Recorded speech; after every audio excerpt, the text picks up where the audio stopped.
ప్రశాంత్ కిషోర్ రాజకీయ నాయకులకు అసలు పరిచయం అక్కర్లేని పేరు. రాజకీయ నాయకులకే కాదు, రాజకీయాలతోని సంబంధం ఉన్నోళ్ళకి, రాజకీయాల గురించి మాట్లాడేటోళ్ళకి, రాజకీయాలకు రావాలనుకునేటోళ్ళకి కూడా ప్రశాంత్ కిషోర్ అనే పేరు తెలిసి ఉంటుంది. ఎందుకంటే ఆయన చాలా సక్సెస్ఫుల్ ఎలక్షన్ స్ట్రాటజిస్ట్. ఆయన ఎన్నికల ప్రచారంలో మా పార్టీ తరపున మేము ప్రశాంత్ కిషోర్ని హైర్ చేసుకుంటే చాలు, మేము ఎన్నికలలో గెలుస్తాము, ఇంకా అధికారం మాదే అనుకున్న పార్టీలు ఉన్నాయి. మన దగ్గర కూడా జగన్ గతంలో ప్రశాంత్ కిషోర్ని హైర్ చేసుకున్నారు. దాని తర్వాత వాళ్ళ అధికారంలోకి కూడా వచ్చిర్రు. అప్పుడు అట్లా ప్రశాంత్ కిషోర్ అనే వ్యక్తి ఎన్నికల స్ట్రాటజిస్ట్గా చాలా రాష్ట్రాలకి పనిచేసిండు. ఆయన ఉంటే చాలు, ఆయన క్యాంపెయిన్లో ఆయన బ్రెయిన్ వాడితే చాలు, క్యాంపెయిన్ డిజైన్ చేస్తే చాలు, మేము ఏం మాట్లాడాలో ఆయన చెప్తే చాలు, దాన్ని బట్టి ఓట్లు పడతాయి, మేము గెలిచిపోతాం అని కూడా చాలా రాష్ట్రాలలో ఉన్న రాజకీయ నాయకులు మాట్లాడుకున్నారు. ఆయన కోసం అట్లా ఆయనని హైర్ చేసుకోవడం కోసం అట్లా పడిగాపులు కాసి ఆయనని హైర్ చేసుకోవడానికి చాలామంది ట్రై చేసేటోళ్ళు. ఒక టైంలో ఆయన హవా అట్లా నడిచింది చాలా రాష్ట్రాలలో. ఇప్పుడు అధికారంలో ఉన్న కొన్ని రాష్ట్రాలలో ఈయనని ఎలక్షన్ స్ట్రాటజిస్ట్గా పెట్టుకున్న తర్వాత వాళ్ళు ఆ రాష్ట్రాలల్లో గవర్నమెంట్లను ఏర్పాటు చేసిరు. 1-2 రాష్ట్రాలలో గవర్నమెంట్లు ఏర్పాటు చేయనట్టున్నారు, కానీ కొంత సక్సెస్ పర్సంటేజ్ ఎక్కువే. అందుకోసమే చాలామంది నాయకులు ఆయన పేరును కలవరిస్తారు. ఆయనని మేము తెచ్చుకుంటాం, హైర్ చేసుకుంటాం.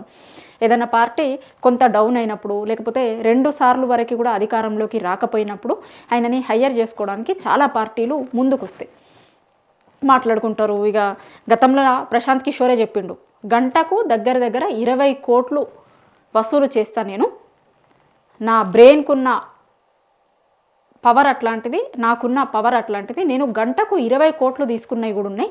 20 కోట్లు గంటకి తీసుకున్నట్టయినే పొలిటికల్ పార్టీలకి సలహాలు సూచనలు ఇస్తాడట.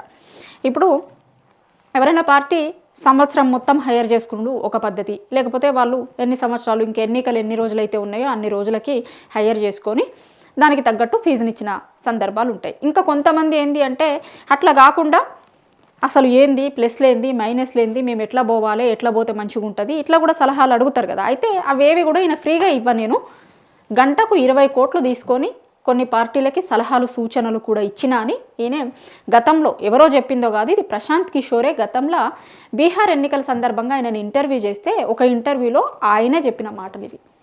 20 కోట్లు తీసుకుంటా నేను గంటకు అని చెప్పిండు. అయితే ఇదంతా ఎందుకు చెప్తున్నా అంటే, ఆ పార్టీకి ఈ పార్టీకి పనిచేసుడు ఎందుకు అనుకున్నాడో, మనమే సొంతంగా పార్టీ పెట్టి మనమే అధికారంలోకి వస్తాం.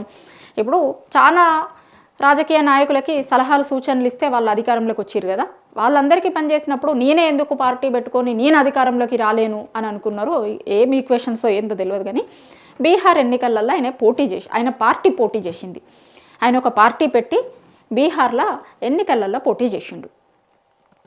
ఎన్నికలలో పోటీ చేస్తే ఇప్పుడు వచ్చిన ఎగ్జిట్ పోల్స్లలో రిజల్ట్ను చూస్తే ఏం కనిపిస్తుందంటే, అసలు ఎక్కడా కూడా వాళ్ళ పార్టీ కనీసం డిపాజిట్లు దక్కించుకునేటట్టు కూడా లేదు అనేది ఎగ్జిట్ పోల్స్ చెప్తున్నాయి. మరి అసలు ఏం జరుగుతుంది, నిజంగా ఎగ్జిట్ పోల్స్ కరెక్ట్ అవుతాయా కావా అనేది 14 తారీఖు రోజు రిజల్ట్ చూస్తే తెలుస్తుంది. బీహార్లో మొన్న ఎన్నికలు జరిగినాయి, నిన్న జరిగినాయి 2వ ఫేజు. గతంలో ఫస్ట్ ఫేజ్ జరిగింది, నిన్న మనకు జూబ్లీహిల్స్లో ఎన్నిక ఉండే కదా, దాంతోపాటే బీహార్లో 2nd ఫేజ్ ఎన్నిక జరిగింది.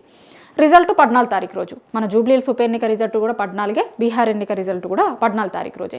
సో ఆ 14 తారీఖు రోజు రిజల్ట్ చూసిన తర్వాత మనకు అర్థమవుతుంది ఎన్ని స్థానాలలో వీళ్ళు గెలిచిర్రు, డిపాజిట్లు వచ్చినాయి, లేకపోతే ఎగ్జిట్ పోల్స్ చెప్పినట్టే 1-2 ప్లేసులలో తప్పించి మిగతా దగ్గర ఎక్కడ డిపాజిట్ రాదా, ఏం జరగబోతుంది, అసలు ప్రశాంత్ కిషోర్ భవిష్యత్ ఏంది అనేది కూడా డెఫినెట్గా దీని మీద ఆధారపడి ఉంటుంది. ఎందుకంటే అన్ని పార్టీలకి స్ట్రాటజిస్ట్గా ఉండడం వేరు, ఆయనే ఒక పార్టీ పెట్టి ఆ పార్టీ రిజల్ట్ ఎట్లుంటుంది అనేది కూడా అందరూ చూస్తారు, దేశం మొత్తం చూస్తుంది, అన్ని రాష్ట్రాలలో ఉన్నోళ్ళు చూస్తారు. అంటే చూసిన తర్వాత దీని తర్వాత ఇంకా ఆయన ఫ్యూచర్ ఎట్లా ఉంటుంది అనేది డిసైడ్ అవుతుంది. ఎందుకంటే గతంలో ఓన్లీ ఈయన స్ట్రాటజీల వల్లనే పార్టీలు గెలిచినాయా, లేకపోతే అక్కడ ఉన్నటువంటి పరిస్థితులు, ఆ రాజకీయ నాయకుడికి ఉన్నటువంటి దాని చుట్టూ ఉన్నటువంటి పరిస్థితులు, ఇంకా చాలా ఇష్యూస్ పరిగణలోకి వచ్చిన తర్వాతే వాళ్ళు గెలిచిర్రా, ఈయన సలహాలతోనే గెలిచిర్రా అనేది కూడా అర్థమైపోతుంది మనకి. ఎందుకంటే ఆయనే పార్టీ పెట్టి అసలు కనీసం ఇన్ఫ్లుయెన్స్ చూపించలేదనుకోర్రి, ఆయన స్ట్రాటజీల వల్ల మాత్రమే కాదు గెలిచింది, అక్కడ ఇంకా రకరకాల కారణాలు యాడ్ అయినాయి అనేది అందరూ మాట్లాడుకుంటారు.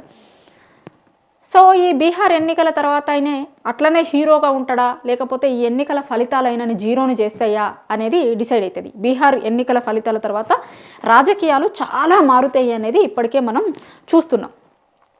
ఎన్డీఏకి సంబంధించి కావచ్చు, లేకపోతే కాంగ్రెస్ పార్టీకి కావచ్చు, ఇప్పుడు ప్రశాంత్ కిషోర్కి కూడా చాలా కీలకమైనటువంటి ఎన్నికలు బీహార్లో. బీహార్ రిజల్ట్ తర్వాత పాలిటిక్స్ ఎట్లా ఉండబోతున్నాయి అనేది కొంత క్లారిటీ వస్తుంది అని పాలిటిక్స్ని దగ్గరగా చూస్తున్న చాలామంది మేధావులు మాట్లాడుకుంటున్నారు. ఈ ఎన్నికలలో ఇక్కడ బీహార్లో ఏ పార్టీ గెలుస్తుంది దాని మీద మొత్తం రాజకీయాలన్నీ ఆధారపడి ఉంటాయి. ఎన్డీఏ గెలుస్తాయి ఒకలాగా, లేకపోతే కాంగ్రెస్ ఏమన్నా గెలుస్తుందా, గెలిస్తే బీహార్లో మిగతా రాష్ట్రాలలో కూడా ఆ ఇన్ఫ్లుయెన్స్ ఉంటుంది. ఒకవేళ గెలవకపోతే ఇంకా కాంగ్రెస్ పార్టీ ఎక్కడా గెలుస్తలేదు, కాంగ్రెస్తో ఉన్న పార్టీలు కూడా ఓడిపోతాయి అనే ఇండికేషన్ ఆల్రెడీ స్టార్ట్ అయిపోయింది. ఇప్పటికే నిన్న ఎగ్జిట్ పోల్స్ వచ్చిన తర్వాతే స్టార్ట్ అయింది. ఇంకా రిజల్ట్ వచ్చిన తర్వాత ఇంకా ఒకసారి ఆ ప్రచారం ఎక్కువైతుంది.